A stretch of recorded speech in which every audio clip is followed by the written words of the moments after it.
Hello और इस खास विश्लेषण में बहुत बहुत स्वागत है।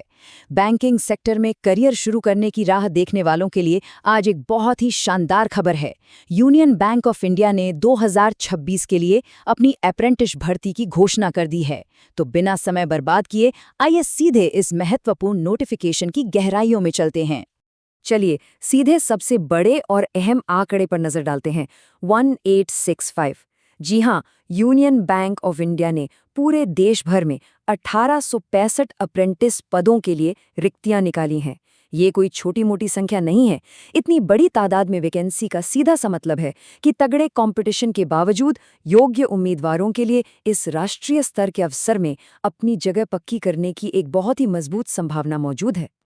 अब ये समझना भी बहुत जरूरी है कि ये पद असल में है क्या। देखिए, ये सभी 186 पद अप्रेंटिसशिप एक्ट 1961 के तहत अप्रेंटिस यानी प्रशिक्षु के रूप में है।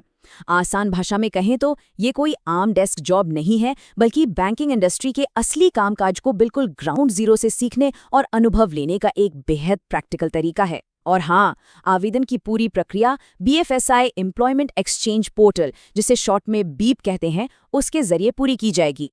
आगे बढ़ते हैं इस विश्लेषण के पहले और सबसे महत्वपूर्ण हिस्से की ओर, यानी पात्रता और आयु सीमा। देखते हैं नियम क्या कहते हैं। तो आवेदन करने के लिए कौन पात्र है? यह वह जगह है जहां असल में ये तय होता है कि बैंक अपने भावी अप्रेंटिस में किन बुनियादी योग्यताओं की तलाश कर रहा है। आइए उन मापदंडों पर नजर डालते हैं। एजुकेशन के मामले में नियम बिल्कुल साफ हैं और इनमें कोई समझौता नहीं किया जा सकता। किसी भी मान्यता प्राप्त विश्वविद्यालय या संस्थान से ग्रेजुएशन होना एकदम अनिवार्य है। स्ट्रीम कोई भी हो, चाहे वो आर्ट्स हो, साइंस हो या कॉमर्स, बस डिग्री हाथ में होनी चाहिए। आज का बैंकिंग सेक्टर अलग अलग स्किल्स वाले युवाओं को ढूंढ रहा है, इसलिए हाल ही में पास हुए ग्रेजुएट्स के लिए बैंकिंग में कदम रखने का ये शायद सबसे बेहतरीन एंट्री पॉइंट है। और उम्र की बात करें तो ये क्राइटेरिया भी एकदम स्पष्ट है। 1 अप्रैल 2026 की स्थिति के अनुसार बेस एज लिमिट 20 से 28 साल के बीच रखी गई है। लेकिन ठहरिए, नियमों के मुताबिक यहाँ कुछ छूट भी मिलती है। SC और ST उम्मीदवारों के लिए ऊपरी आयु सीमा में सीधे 5 साल की छूट है और OBC उम्मीदवारों के लिए ये छूट 3 साल की दी गई है। इससे एकदम क्लियर हो जाता है कि कौन इसके दायरे में आता है। एलिजिबिलिटी के बाद अगली जरूरी बात जो ध्यान में रखनी है वो है एप्लीकेशन फीस का स्ट्रक्चर। यहाँ अलग अलग श्रेणियों के हिसाब से फीस तय की गई है। जनरल और OBC वर्ग के लिए ये 944 रुपए हैं।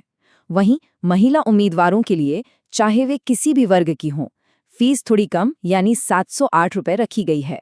और SC, ST या PWD यानी दिव्यांग श्रेणी के लिए ये राशि मात्र 236 रुपए है।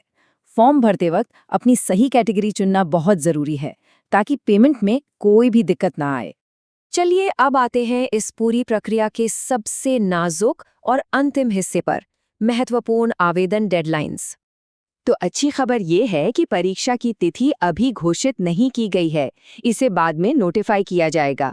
इसका सीधा सा मतलब ये है कि रणनीति बनाने, सिलेबस को अच्छी तरह से दोहराने और खुद को तैयार करने के लिए अभी पर्याप्त समय मिलने वाला है।